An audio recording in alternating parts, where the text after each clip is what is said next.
The witnesses is not only 25, it's not only 30, it's even more.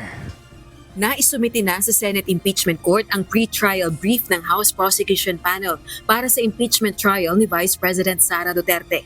Nakapaloob dito ang stipulation of facts o listahan ng mga katotohanang sasang-ayunan ng prosecution at defense teams para hindi na pagtalunan pag nag-umpisa na ang paglilitis. Gayun din kung sino-sinong testigo at alin sa mga documentary evidence ang ipepresenta. Ayon sa House Prosecution Team, mula sa bilang na 25, nadagdagan pa ang bilang ng kanilang mga testigo sa mahigit 30. Sa ilalim po ng ating rules, kapag ang testigo, hindi mo na isama ang pangalan doon sa pre-trial, generally speaking, hindi po siya papayagang tumistigo during the trial.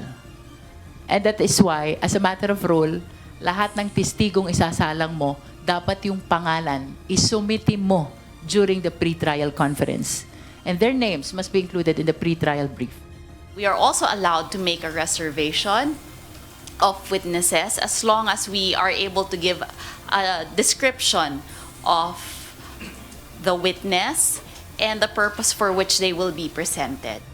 Sa June 18 naman nakatakda ang closed-door pre-trial conference na dadaluhan ng 11 House prosecutors at 10 private prosecutors. Dahil naman sa panawagan ni Pangulong Ferdinand Marcos Jr. sa Senado at Kamara na magsagawa ng special session sa June 17, umaasa ang House Prosecution Panel na kabilang sa maisasaayos ay ang gusot sa liderato ng Senado.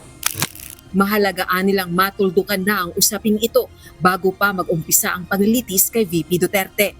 But we anticipate that they should take that opportunity to finally settle the issue on leadership.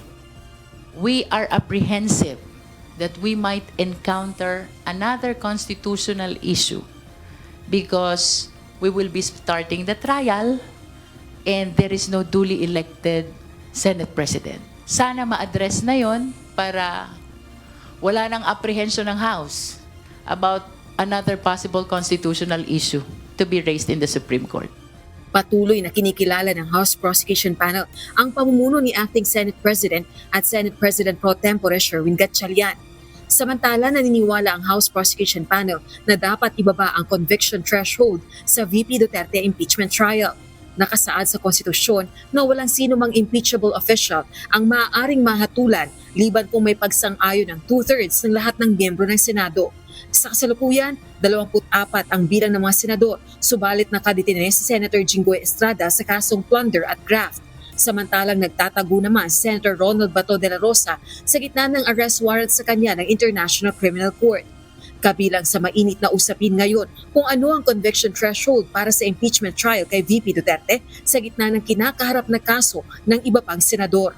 Ayon pa kay Lead Public Prosecutor Luis Tro, dapat may apply din ang 1949 Supreme Court decision sa kaso ng mga dating senador na sina Jose Avelino at Mariano Cuenco sa pagtukoy sa conviction threshold.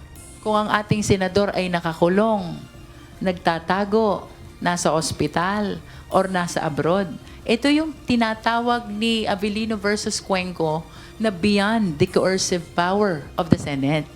And having said so, plus hindi mai-represent yung interest ng taong bayan, how are we going to consider them for the purpose of determining the threshold or the required number of votes? We need a Senate that is functioning. And for all of the procedures that the Senate will be doing, we need senators who are able to do their job.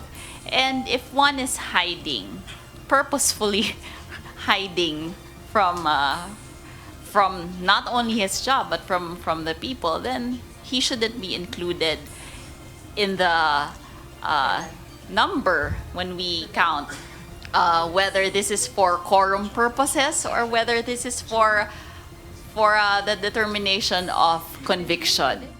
Mahalaga rin anyang matukoy kung ano ang magiging desisyon ng Korte Suprema kaugnay ng kasalukuyang usapin. Pag-uusapan pa ng House Prosecution Panel kung maghahain sila ng mosyon sa Senate Impeachment Court para bawasan ang conviction threshold. Rosa Licoz, UNTV News and Rescue. Diyos ang aming sandigan, serbisyo publiko ang aming pinahahalagahan.